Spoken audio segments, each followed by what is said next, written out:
Hey guys, welcome back to our YouTube channel. So ಹೊರಗಡೆ ನೋಡಿ weather ಹೇಗಿದೆ ಅಂತ ಹೇಳಿ.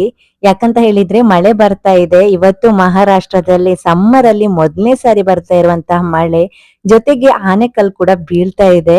ಸೊ ಹೊರಗಡೆ ಹೋಗಿಲ್ಲ ನಾವು. ಮಧ್ಯಾಹ್ನ ಸಾಧಾರಣ 4 ಗಂಟೆ ಆಗ್ತಾ ಇದೆ. ತುಂಬಾನೇ ಮಳೆ ಬರ್ತಾ ಇತ್ತು. ಈ ನಡುವೆ ನಾಳೆ ಹಬ್ಬ ಆಗಿರೋದ್ರಿಂದ ನಂದು ಕ್ಲೀನಿಂಗ್ ರುಟೀನ್ ಸ್ಟಾರ್ಟ್ ಆಗಿದೆ. ಈ ವಿಡಿಯೋ ನಾನು ಇವತ್ತು ಹಬ್ಬದ ದಿನಾನೇ ಅಪ್ಲೋಡ್ ಮಾಡ್ತಾ ಇರೋದ್ರಿಂದ ಎಲ್ಲರಿಗೂ ಒನ್ಸ್ ಅಗೇನ್ ಯುಗಾದಿ ಹಬ್ಬದ ಹಾರ್ದಿಕ ಶುಭಾಶಯ. ಇವತ್ತು ಯುಗಾದಿ ಸ್ಪೆಷಲ್ ಆಗಿ ನಾನು ನಿನ್ನೆ ಹೇಗೆ ಪ್ರಿಪರೇಷನ್ ಮಾಡಿದೆ ಅಂತ ನಿಮ್ಗೆ ತೋರಿಸ್ತೀನಿ. So let's get into my Ugadi preparation blog. ನಿನ್ನೆ ನಾನು ಫುಲ್ ಮನೆ ಕ್ಲೀನ್ ಮಾಡಿದೆ. ಹಾಲ್, ಕಿಚನ್, ಪೂಜಾ ರೂಮ್ ಎಲ್ಲ. ಹಾನೆಸ್ಟ್ಲಿ ಹೇಳ್ಬೇಕಂದ್ರೆ ತುಂಬಾನೇ ಟಯರ್ಡ್ ಆಗಿದ್ದೆ ಇವತ್ತು. ಬಟ್ ಆಫ್ಟರ್ ಕ್ಲೀನಿಂಗ್ ಮನೆ ತುಂಬಾನೇ ಕ್ಲೀನ್ ಆಗಿತ್ತು. ಸೂಪರ್ ಫ್ರೆಶ್ ಆಗಿ ಕಾಣ್ತಿತ್ತು. ಮನೆಯೆಲ್ಲ ದಿನ ಕ್ಲೀನ್ ಮಾಡಿ ಎಷ್ಟೇ ಕ್ಲೀನ್ ಮಾಡಿದ್ರು ನಿಜ ಹೇಳ್ತೀನಿ, ಹಬ್ಬದ ಹಿಂದಿನ ದಿನ ಒಮ್ಮೆ ಕ್ಲೀನ್ ಮಾಡ್ಕೊಳ್ಳೇಬೇಕಾಗತ್ತೆ. ಯಾಕಂದ್ರೆ ನಾವು ಮೂಲೆ ಮೂಲೆ ಎಲ್ಲ ಕ್ಲೀನ್ ಮಾಡಿದ್ರು ಕೂಡ ಮೇಲ್ಗಡೆ ಎಲ್ಲ ಅವಾಗ ಅವಾಗ ಮಾತ್ರ ಕ್ಲೀನ್ ಮಾಡ್ತೀವಿ. ಮಂತ್ಲಿ ಒನ್ಸ್, 15 days ಒನ್ಸ್ ಆ ರೀತಿ. ಸೊ ಇನ್ನು ಹಬ್ಬದ ದಿನ ಒಮ್ಮೆ ಅದನ್ನ ಕ್ಲೀನ್ ಮಾಡ್ಕೊಂಡ್ರೆ ಏನೋ ಹಬ್ಬ ಮಾಡ್ತೀವಿ ಅನ್ನೋ ಒಂದು ಫೀಲ್ ಕೂಡ ಬರುತ್ತೆ. ಸೊ ಹಾಗಾಗಿ ಎಲ್ಲವನ್ನ ಹಿಂದಿನ ದಿನಾನೇ ನಾನು ಕ್ಲೀನ್ ಮಾಡ್ಕೊಳ್ತಾ ಇದ್ದೀನಿ. ಸಂಜೆ ಹೇಗೋ ಪೂಜೆ ಮಾಡೋ ಮುಂಚೆನೆ ಎಲ್ಲವನ್ನ ಒಮ್ಮೆ ಕ್ಲೀನ್ ಮಾಡ್ಕೊಂಡ್ ಬಿಡೋಣ ಅಂತ ಹೇಳಿ ಇವಾಗ ಕ್ಲೀನಿಂಗ್ ಸ್ಟಾರ್ಟ್ ಮಾಡಿದ್ದು.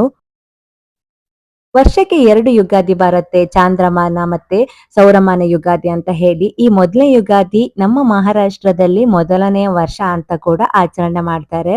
ಸೊ ಹಾಗೆ ಅವರೆಲ್ಲ ಮಾಡ್ತಾ ಇರೋದ್ರಿಂದ ನಾನು ಕೂಡ ಇದನ್ನ ಇಲ್ಲಿಗೆ ಬಂದ್ಮೇಲೆ ಸ್ಟಾರ್ಟ್ ಮಾಡ್ಕೊಂಡಿರೋದು. ನಾನು ಸಾಮಾನ್ಯವಾಗಿ ಪೂಜೆ ಮಾಡ್ತೀನಿ, ಕ್ಲೀನಿಂಗ್ ಎಲ್ಲ ಮಾಡ್ಕೊಂಡು ಹಬ್ಬದ ಅಡುಗೆ ಕೂಡ ಮಾಡ್ತೀನಿ ಅಷ್ಟೇನೆ. ಎಲ್ಲರ ಮನೆಯಲ್ಲೂ ಹಬ್ಬ ಮಾಡ್ತಿರ್ಬೇಕಾದ್ರೆ ನಮ್ಮನೆ ಮಕ್ಳು ಕೂಡ ಗೊತ್ತಾಗತ್ತಲ್ವಾ, ಹಬ್ಬ ಇದೆ ಯಾಕೆ ಮಾಡಿಲ್ಲ ಅಂತ ಕೇಳ್ಬಹುದು. ಸೊ ಅದಕ್ಕೆ ನಾನು ಎಲ್ಲಿ ಹಬ್ಬ ಏನ್ ಮಾಡ್ತಾರೆ ಅದನ್ನೆಲ್ಲ ಮಾಡ್ಲಿಕ್ಕೆ ಟ್ರೈ ಮಾಡ್ತೀನಿ. ಅವರಿಗೂ ಕೂಡ ನೋಡಿದಾಗ ಒಂದು ಹಬ್ಬ, ಇವತ್ತು ಒಂದು ವಿಶೇಷ ದಿನ ಅನ್ನೋ ಒಂದು ಫೀಲ್ ಕೂಡ ಬರುತ್ತೆ. ಸೊ ಹಾಗಾಗಿ ಸುಮ್ನೆ ಮನೆಯಲ್ಲಿ ಏನಾದ್ರೂ ಒಂದು ಸ್ಪೆಷಲ್ ಅಡುಗೆ ಮಾಡ್ದಾಗ್ಲೇ ಇವತ್ತೇನ್ ವಿಶೇಷ ಅಂತ ಕೇಳೋ ಈ ಕಾಲದಲ್ಲಿ ಹಬ್ಬದ ದಿನ ಏನಾದ್ರೂ ಒಂದು ಮಾಡ್ಲಿಲ್ಲ ಅಂದ್ರೆ ಹಬ್ಬದ ಫೀಲೇ ಕಾಣಿಸೋದಿಲ್ಲ ಅಲ್ವಾ. ಸೊ ಹಾಗಾಗಿ ಕ್ಲೀನಿಂಗ್, ತೋರಣ ಕಟ್ಟೋದು, ಹೂ ತರೋದು, ಹಾಗೆ ಹಬ್ಬಕ್ಕೆ ಏನಾದ್ರು ಪ್ರಿಪೇರ್ ಮಾಡ್ಕೊಳ್ಳೋದು, ಇದೆಲ್ಲ ಒಂದು ಹಬ್ಬದ ಲಕ್ಷಣ.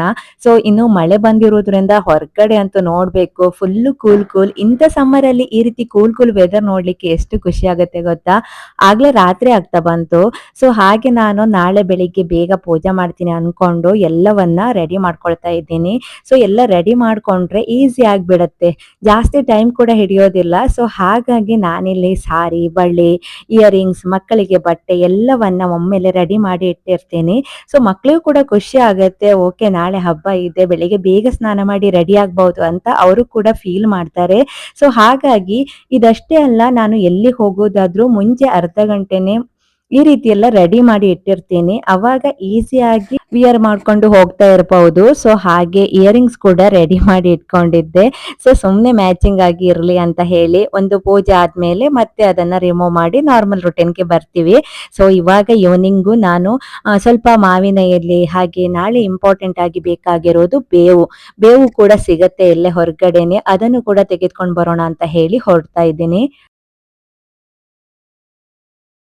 ಹಾನೆಸ್ಟ್ಲಿ ಹೇಳ್ಬೇಕಂದ್ರೆ ಫೆಸ್ಟಿವಲ್ ಪ್ರಿಪರೇಷನ್ ಅಂದ್ರೆ ತುಂಬಾ ಸ್ಪೆಷಲ್. ಇನ್ನು ಮಾರ್ಕೆಟ್ಗೆ ಹೋಗ್ಬೇಕಾದ್ರೆ ಲೇಟ್ ಆಯ್ತು. ಸೊ ಅಲ್ಲಿ ಹೂಗಳೇ ಇರ್ಲಿಲ್ಲ, ಎಲ್ಲ ಖಾಲಿ ಆಗಿತ್ತು.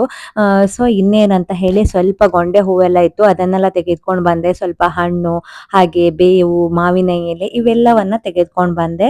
ಸೊ ಮನೆ ಬಂದ ತಕ್ಷಣ ಮತ್ತೆ ನಾನು ಮಾವಿನ ಎಲೆ ತೋರಣ ಮಾಡಿ ದೇವರಿಗೆ, ಮನೆಗೆ, ಹಾಗೆ ಬಾಗಿಲಿಗೆ ಎಲ್ಲವನ್ನ ಕಟ್ಟಿ ಮತ್ತೆ ರಂಗೋಲಿ ಕೂಡ ಇವತ್ತೇ ಹಾಕುವ ಅಂತ ಹೇಳಿ ಎಲ್ಲ ರೆಡಿ ಮಾಡ್ಕೊಂಡೆ. ನಾಳೆ ಅಂತ ಹೇಳಿದ್ರೆ ಏನಾಗುತ್ತೆ, ಬೆಳಿಗ್ಗೆ ಕೂಡ ಮಾಡಬಹುದು.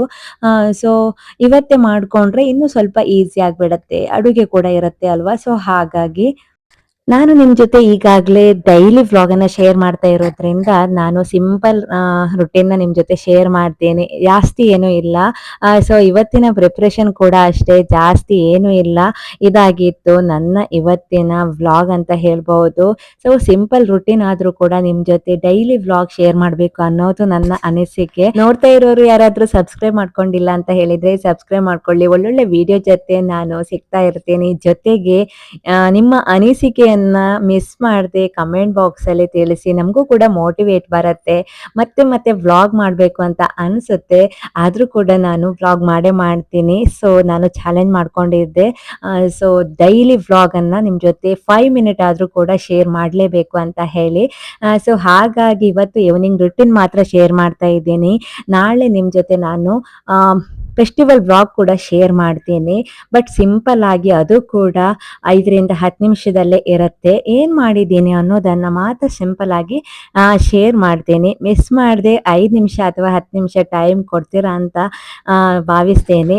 ನೋಡಿದ್ರಲ್ಲ, ಇವಾಗ ನಾನು ಬಾಗಿಲಿಗೆ ರಂಗೋಲಿನೆಲ್ಲ ಇಡ್ತೀನಿ. ಇಲ್ಲಿ ಜಾಗ ಸ್ವಲ್ಪ ಕಡಿಮೆ ರಂಗೋಲಿ ಇಡ್ಲಿಕ್ಕೆ. ಸೊ ಹಾಗಾಗಿ ಸಿಂಪಲ್ ಆಗಿ ನಾನು ಒಂದು ಸೈಡ್ ಅಲ್ಲಿ ರಂಗೋಲಿ ಇಡ್ತಾ ಇದ್ದೇನೆ. ನಾವು ಮೊದಲಿರುವ ಮನೆಯಲ್ಲಿ ಎಷ್ಟು ಬೇಕಾದ್ರೂ ರಂಗೋಲಿ ಹಾಕ್ಬಹುದು. ಎದುರುಗಡೆ ಫುಲ್ ಜಾಗ ಇತ್ತು, ಇಲ್ಲೂ ಕೂಡ ಜಾಗ ಇತ್ತು. ಸೇಫ್ಟಿ ಡೋರ್ ಎಲ್ಲ ಮಾಡಿರೋದ್ರಿಂದ ಹೊರಗಡೆ ಕೂಡ ಅದು ಬಾಗಿಲು ಬರುತ್ತೆ.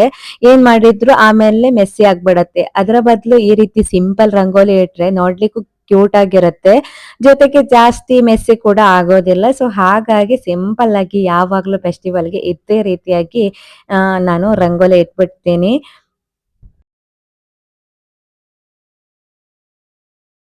ಹಾಗೆ ಇವಾಗೆಲ್ಲ ಆಯ್ತು. ಇನ್ನು ಅಡುಗೆ ಮನೆಯಲ್ಲಿ ಒಂದು ಸಣ್ಣ ಪುಟ್ಟ ಕೆಲಸ ಇದೆ, ಅದನ್ನೆಲ್ಲ ಮುಗಿಸಿ ನಾನು ನಾಳೆ ಬೆಳಿಗ್ಗೆ ಫೆಸ್ಟಿವಲ್ ಅನ್ನ ಶುರು ಮಾಡ್ತೀನಿ.